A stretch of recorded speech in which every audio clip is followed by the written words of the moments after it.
Good morning, good afternoon, or good evening, whenever you may be watching this. My name is Chad Womack. And I'm Brett Hart, and this is Close Ups, a podcast on movies, music, and pop culture. And today we are here to discuss a film that is very near and dear to both of us. It's a film that I saw in 1976, the day it came out. I've been in love with it ever since, and I know Brett shares the same feelings that I do. In fact, Brett's feelings run even deeper because he's got a much more personal connection to this film and the filmmaker than I do. That's right. This filmmaker is considered one of the best Hollywood filmmakers nobody knows of. And with that said, let's get the show on the road. Let's do this.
Here's to the big one.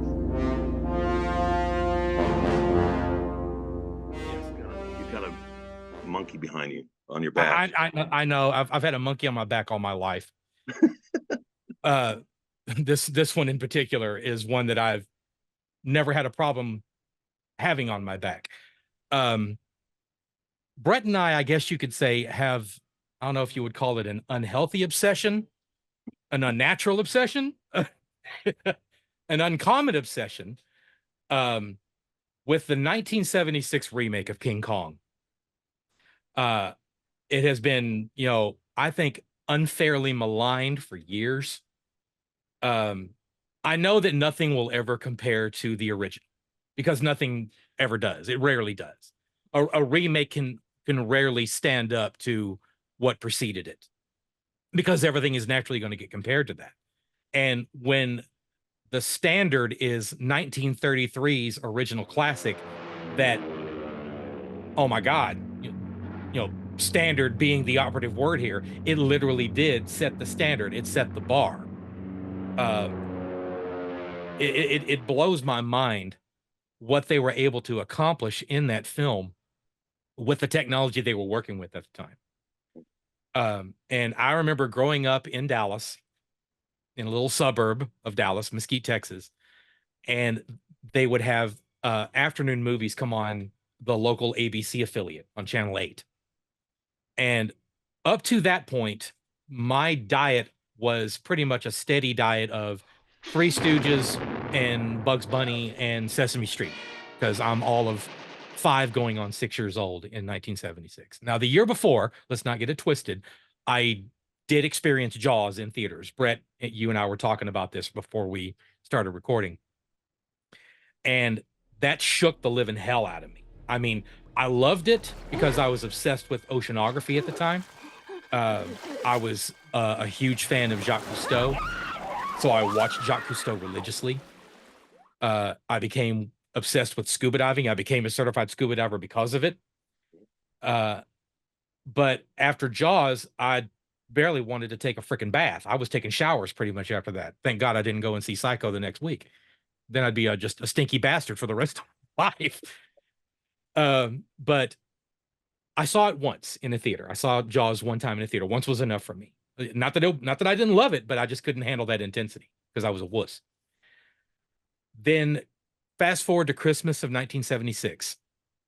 And, we didn't have the constant bombardment of trailers and a 24-hour news cycle that was always feeding us facts and details. We saw whatever got printed a month or 2 months out. I remember the Time magazine cover of Kong holding Jessica Lange in his hairy hand, and here comes all hail the king, I think is what it said on it. And just the anticipation was killing me. And I remember piling into the car and going to see this thing in the cold because it was a Christmas release. And I felt like nothing was going to be the same after that. After walking out of that theater, I knew nothing was going to be the same for me as far as looking at things cinematically. That was the first movie. This film, this 1976 remake of King Kong, was the film that made me fall in love with movies. And I know Yeah. most people that know me would think it'd be Star Wars, but no, this was a year, literally what, 6 months before Star Wars. And so, No, this wasn't before Star Wars, yeah, was it it? was. Yeah, this came out in December of 76, and Star And it Wars was was 77 for Star Wars. May of Okay. 77. So, Crazy. so I saw this movie as many times as I possibly could, as many times as my parents would allow me to go see this thing. Because again, six, Really? yeah, it's the kind of thing that if you were to allow a child to do what my parents allowed me to do when this movie was out, they'd probably have CPS called on Yeah. for letting a child go unsupervised into a movie theater and sit Well, there and goggle all over the freaking screen, yeah. I mean, I do believe I was in Michigan when it came out, and Dino, if he was anything, he was an entertainer. He was a showman. It was a And showman. Yes.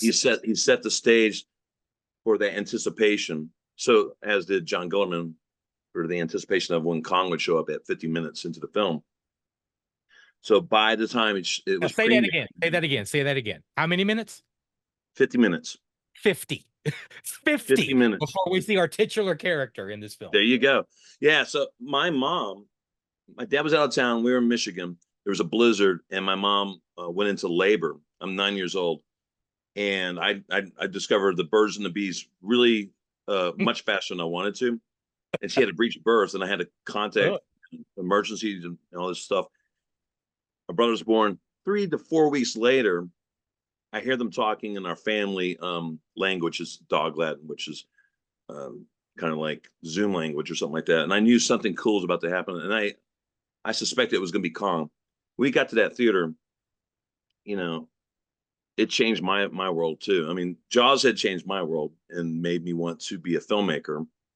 And both films managed to do something that not a lot of films can do, and they use theater of the mind. You don't see the shark for like 30, 40 minutes. I mean, you see parts of it, right? Right. Because it wasn't working, but it's a stronger film because you don't. It's because of the performances and music and editing and execution. And the same thing goes with Kong. You don't see Kong for 50 minutes, and when you do, he's an extreme close-up on an eye, right? Right. And that's a testament to those filmmakers to just grab a hold of you, you know? Mm-hmm. But yeah, I was never the same after that movie. I wouldn't be surprised. So you saw it repeatedly. I myself did not, but I think we both probably experienced it in a weird way. Like who takes an infant to see a film of that magnitude, you know? And when it came out, elementary school, for God's sake. yeah.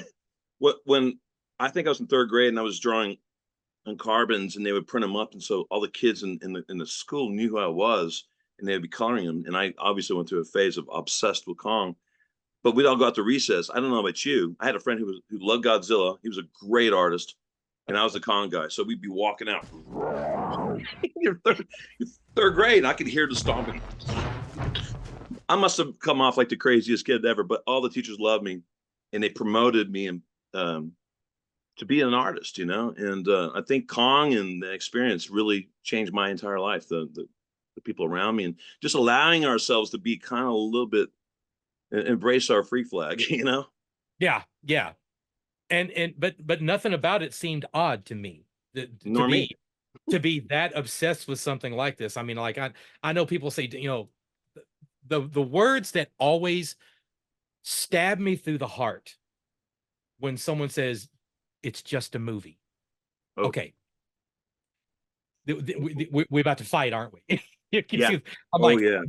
No, it is not. No, it is not.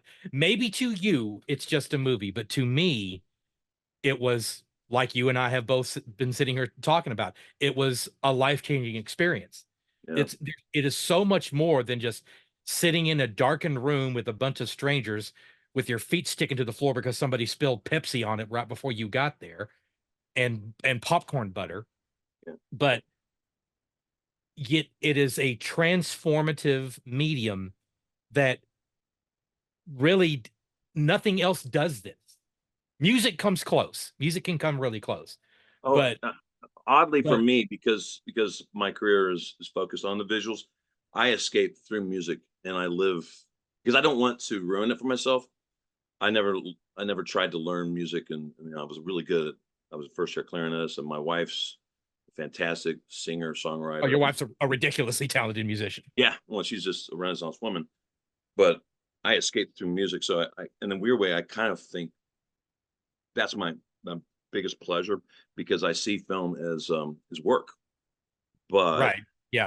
art, for example, there are people in the past in both of my wife's life, my life, who've said, it's just art, something you do. No, no, no. Art Yeah. in any form is what you are. It's what you experience. It's like what you're It passionate comes about. from If you don't here. have It that comes from passion, then what do you it doesn't got? just come from here. It comes from here. If this Yeah. ain't working, this ain't working, art doesn't happen. Right. Right. Right.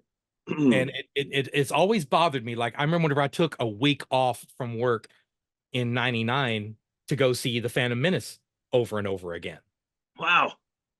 I took a week off from work to go see it repeatedly because I knew we didn't know what we didn't know. But I know that was a week that should have been a little bit better spent than seeing Phantom Menace 5 times. But here I am thinking it's going to be the second coming of George Lucas, and it was not. But that's neither here nor there. Yeah. But it was because of that reason, because it wasn't just a movie to me, and that's probably the one time I heard it the most was that week, hearing it's just a movie. I'm like, I don't care Wow. if to you it's just a movie, but to me it's something more. It is a part of my childhood. It is a Yeah. part of it is like I sent a message to you about when we were talking about setting this podcast up. It's hard coded into our DNA. It's part of who we are. Yeah. Absolutely. It is part of our identity. You were like you said, you were the King Kong guy in school. Yeah. I have been oddly affected almost kind of through fate with this film. It was always kind of a guilty pleasure for me for a long time because there are some cringeworthy moments in the film. Yeah. But by far there are so many better moments in that film than actually I gotta be honest. I got over the guilty pleasure situation by the time all the legendary Godzilla King Kong films came out, and I realized how much better this film was than I even realized.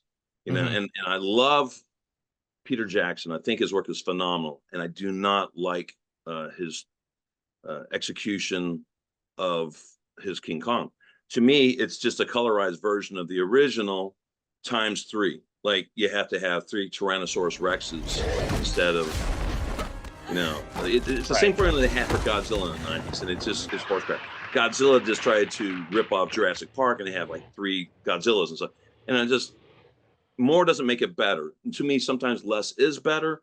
And just having a creature that was not like a gorilla is almost humanoid since he stood up, which gave him more magic, because Rick Baker and John Guillermin kind of had to wrestle with the production on what this creature was going to be. Originally, they were going to make him like an Australopithecus. Did you know that? Yes, I did.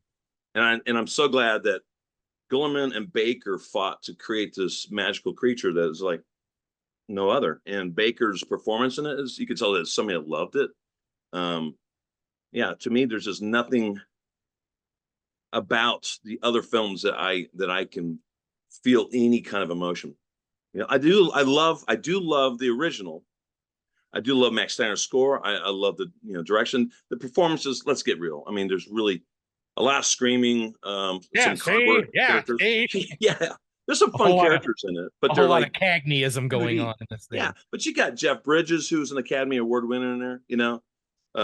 Guillermin found Jessica Lange before she was fully developed, and that's one of the struggles I have with the film is it takes a while before you start to really. She was kind of written in the 70s time where they're hippies, Yeah. She was very much a Marilyn Monroe hippie. And for me as a young boy, it's like, took me a while. I got a little older. Oh yeah. Now, if I was Kong, I'd be carrying around this beautiful blonde, But you know the only reason that not only because she was offended that they were watching Deep Throat on the boat that she got blown off of, but she was doing lines of coke off the back of that commode before that freaking yacht come on. oh my God, it's one of the dumbest lines, or at least Oh deliveries my God. ever. Oh my God, have you ever heard anyone that's been saved by Deep Throat? Right. So yeah, there's cringeworthy moments in there. Very 70s. Hollywood really hasn't changed. I get tired of hearing this thing about woke, but 70s Kong could be considered one of those things that was trying to push a woke agenda, which was pro nature. Like the environmental rapist line is pretty darn good. It still Yeah. holds today. But I think the performances are vastly superior to all the other films. To Peter Jackson's benefit, one thing he did good, which works against it for me, was I'm not a big fan of Jack Black, but he really did have a really great That was performance. the biggest attraction for me. It's just I'm not a Jack Black fan. Yeah. And I guess it kind of worked in the character's favor because you're not supposed to like the guy. So Well, I isn't that interesting? Isn't it interesting?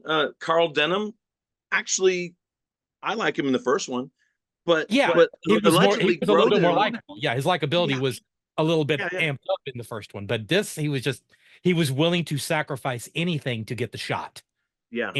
in Peter Jackson's version. It was like, dude, like you would and we're gonna give the proceeds to his wife and get bullshit. You never ever planned on that. Don't even try. Charles Grodin was allegedly the bad guy of Kong, and he was sort of the comic relief. But as a child growing up, first thing I related to was Kong and his absolute pure love, his pure visceral reaction to things. It was all or nothing, right? He was all about protecting this girl. He was all about defending this girl. He was transparent, right? And then there's as you get older, you're like, oh wow, I'm really liking. Well, I always like girls, man. I like I was searching for Mrs. Hart, and she was Swan, and they look a lot alike, right? But Right. Jeff Bridges he's I think we both probably related to him as we were growing up. He's a pretty badass protagonist. And then I actually do like Grodin. I don't see him as antagonist. I just see him as sadly kind of He's a corporate climber. exactly. It's the what he dollar. really was. It's like a lot of people in this capitalistic world. I mean, he had the same frailties that Jack Black's Carl Denham had of, did you set seismic charges at that spot? Don't make a move until you have, and don't worry about it, Captain. We got to rise above our personal selfish interests. And he's like, hypocritical bastard. He just starts cussing him. Oh yeah. Like, damn good and well, he doesn't give a crap. All he cares about is what he thinks he's going to get out of this. Yeah. And it's astonishing to me how well they were able to completely transplant the motivation for going to the island from the original to this 76 remake. Because I mean, one was a movie-going expedition in 33, and then we go to because we were in the middle of an energy crisis in the 70s. Right. So what better reason to go to an island that you think has some untapped oil reserve than in the mid 70s when there's an oil crisis? Right. And they tackled things prior to this current,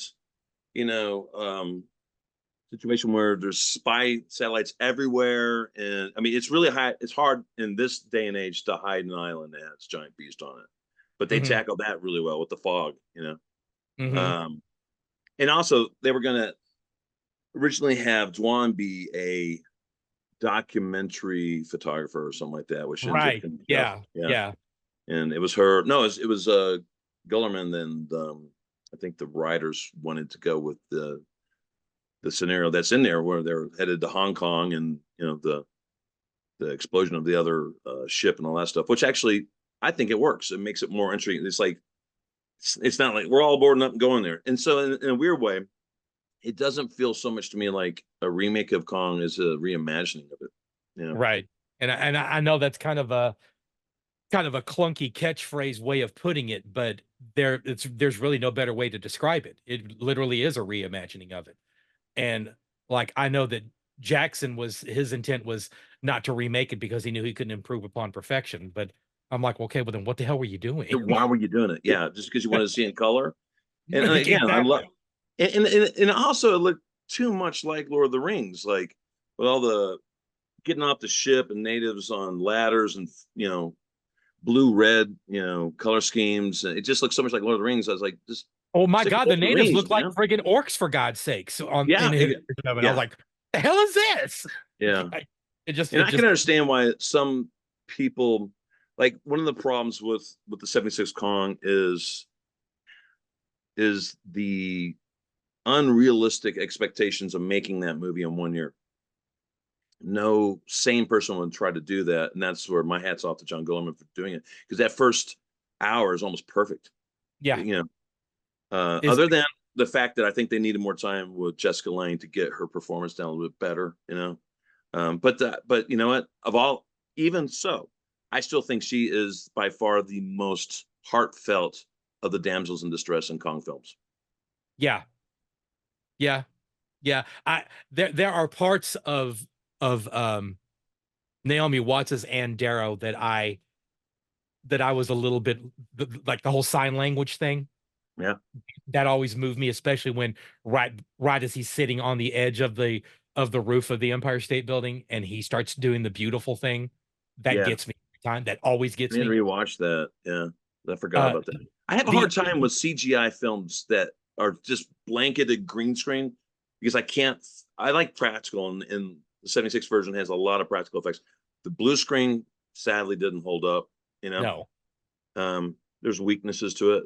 If Guillermin, I mean, Guillermin's biggest argument was to Dino De Laurentiis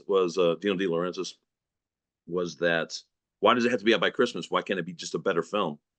And that's just a catch-22 of art and commerce, man. That's Yeah. the role of a director, is to just when I'm on set, I'm always looking at my watch, and sadly that's just the situation. Was that just Dino's thing? Because I know he did the same thing with Flash Gordon. It was a December release. I didn't want to talk about Flash Gordon because that is a guilty pleasure, because I like the No, it's not. music and I like moments No, of it's it, not but because I love man, it just as much as you do. I like parts of it a lot, and lots of parts I don't like very much. But like, do you know it just okay? So we haven't talked on this, but in a weird way, my wife and I have had kind of a life like Dwan. You know how Dwan is talking about. Have you ever met anybody that was affected by? I think she brings up the horoscope, doesn't she? She's talking about the horoscope a lot. Yeah. She was Yeah, she weren't both Jack and Kong Aries? yeah, yeah. Weren't And she both was a of them? Libra. Yes, both. Yeah. But My but wife's a when you look Libra. at Prescott's information jacket as it's getting transmitted to the ship, he's not born in an Aries month. So that was bull.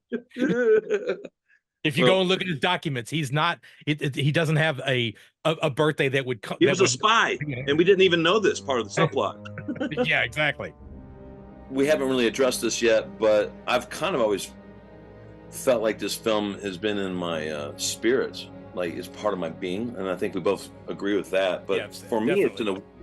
a say again. Definitely, absolutely. And for me, it's in a strange way. Like, it was always part of my fiber. People have known me. I always said, I don't know if you know this, but some of my award-winning shorts and so forth, when I got super focused and I was starting to draft an outline, one of my films is called Dead End, a short film I did that really helped launch both my career in advertising, music videos, and feature films. I was use that to raise money for Bone Drive. But I was told that every time I'm super hyper focused, I would start listening to King Kong, John Barry's King Kong. Not a bad choice. Yeah, yeah. But I'd be focused on it. And then once I did my first film in Death Valley, I was listening to that music as well. So I temp tracked it with the bar scene, which has a really kind of, when he looks up to the Twin Towers and the moon and all that, what comes in was just perfect. I know where I've seen this view before. Yeah. Yeah. And the location I shot in Death Valley was just the most spectacular location I've ever shot at. And I used that music, and the composer did a real good job. That's actually how I met my wife, was through the composer, of emulating it without stealing from him. So it kind of has that spirit in it. But when my wife ended up she had a meeting in Topanga and ended up at the house of Mary Guillermin. and she comes home and she's seen these photographs of the set of Kong Lives, right? Oh, Lord. Guillermin. And she goes, I think my husband likes this filmmaker, right? And she asked me, do you know where I was at? And I go, were you at John Guillermin's house? And because I'd just seen her signal go out in the hills of Topanga, because it's just spotty there. And it said John Guillermin in that area. I'm like, that's the only thing I saw. And I was like, wouldn't that be cool if she ended up there? Well, she did. And it was just Wow. kind of like kismet, right? No shit. Mary was not there. What's that? It's a no shit. Yeah, right. For real. Mary was not there. She was in the UK at the time, across the pond, as they say. And when she told me about that, I was like, that is really, really wild. So when Mary heard about me being a fan of John's, she invited us over to watch some of his films. And she immediately she loves us, right? But she immediately liked me because I'm pretty blunt about things. And you know. Some people may trash Kong, but I said about the only thing wrong with that film, in my opinion, was De Laurentiis, and not in a bad way. I wasn't shooting him down because he's the reason why that film exists. Right. He just occasionally would do some kind of harebrained ideas, like let's make $1 million turd that can't move, like the robot. And so I brought that up, and she loved me, and she opened up a bottle of his spirits, his whiskey, and I got to drink from his last bottle of whiskey. Wow. And this is about 1.5 years after I had already tried reaching him to see if he would be on Ain't It Cool Harry Knowles. And I found out he had passed. And I was really bummed. I was so bummed that I named my hard drive Guillermin. And I have a Spielberg. I have a Sterling. I have drives all named after my favorite filmmaker artist, right? Right. And so it was almost like Kismet, destiny. In particular, since Bonnie and I, when we fell in love, thought... she thought that something would change her life in the same way that Dwan did with Kong, something big. How's the line go again? The biggest person, she was going to travel over water and meet the biggest person in her life. Right. And Bonnie was like, my life is going to change in November. And she kept saying, I keep seeing 11, right? And I came in her life in November, and we fell madly in love, and we were engaged within, 3 months or 3 weeks. It depends on whose story you believe. I don't want her. She says it was 3 weeks that I proposed to her, and I probably did because I was crazy about it before we even spoke. But long story short, when Mary, Bonnie, and I were all watching his films and drinking his spirits, she goes, John would love you. His birthday was 11/11, November 11. That's when the premiere of this book came out. The very first book on John Guillermin. And I'm so honored that she asked me to contribute. And I was like, oh, man, I'd just love to. Somebody else was already assigned to do the Kong portion. I was like, oh, what a bummer. She goes, would you be interested in doing a beautiful British accent? She's just such a lovely lady. Doing the Towering Inferno. And I had seen that for my birthday with my family about 2 years earlier. And I love the experience. I love the pomp and circumstance of it, the ceremony, but didn't love the film. Love the music. And John always has these dynamic scores and just bigger than life movies with the best scores, honestly, that I can think of. But it was Kong I really wanted to write about. So I wrote about the Towering Inferno like him, as if I was it was almost like Kismet or serendipitous that I could write for him, because he must have been so frustrated working with Irwin Allen, who was a armchair quarterback, backseat driving director. Mm-hmm. So they were both credited in making the most successful blockbuster of that year. And so that because of that, he fought to have his name as John Guillermin's King Kong with De Laurentiis. And bravo to him, because he deserved it, because you could see the stamp of a filmmaker and artist who was loving every bit of the fight he was having to go through to bring that thing to life. And the fact he did that in 1 year, it blows my mind. It baffles my mind. I don't know how he did it. I honest to God don't know how he did it. How he turned into a film on that scale, in that timetable. It just doesn't even seem remotely feasible. No, and he was set to run back and forth on set on Towering Inferno, and his attention to detail is what makes Kong work. He could have easily handed off all the special effect shots with the gorilla, so to say, to a second unit. Instead, he wanted to be on set, and that's what you see and feel. Is you don't need all these creature special effects and attacks and fights, whatever, battles, whatever. It's the Beauty and the Beast story that is at the key, the center of the '76 film. And the reason we feel it is that Guillermin got there, and he knew exactly who was in what costumes, and he fought to have Baker as the guy. And Baker wanted to be more guerrilla, and I'm glad.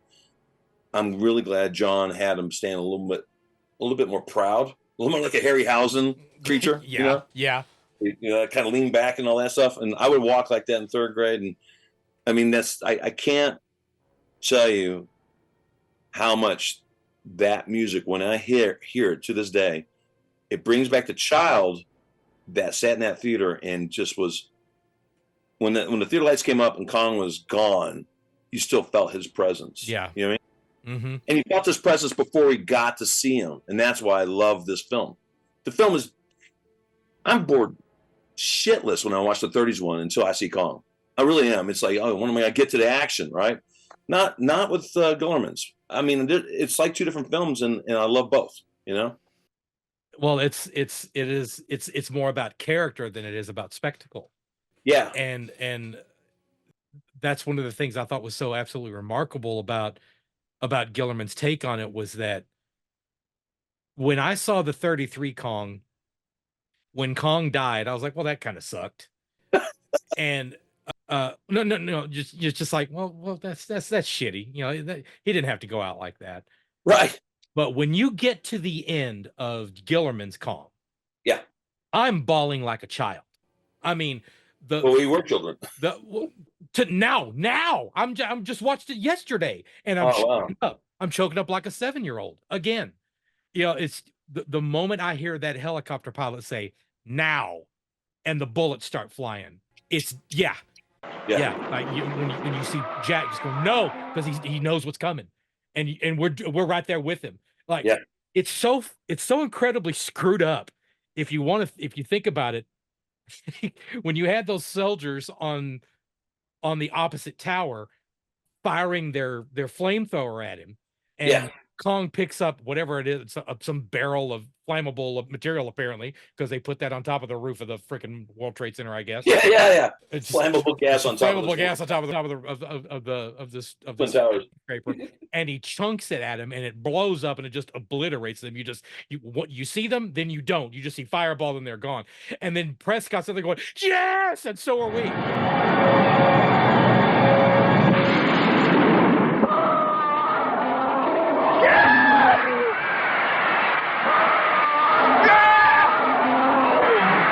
Rotten bastards. And so are the people down. The free soldier just got incinerated because of dicks, and every time he knocked down a helicopter, I remember people were clapping and cheering and whistling and shit in the theater. I'm just like, we're totally on the side of Kong. It's like we 30,000 extras down below were cheering as well. You know? Yeah. And I don't think that was. I don't even think that had to be scripted. It's like, you know, just leave the poor guy alone. He didn't want to be here in the first place.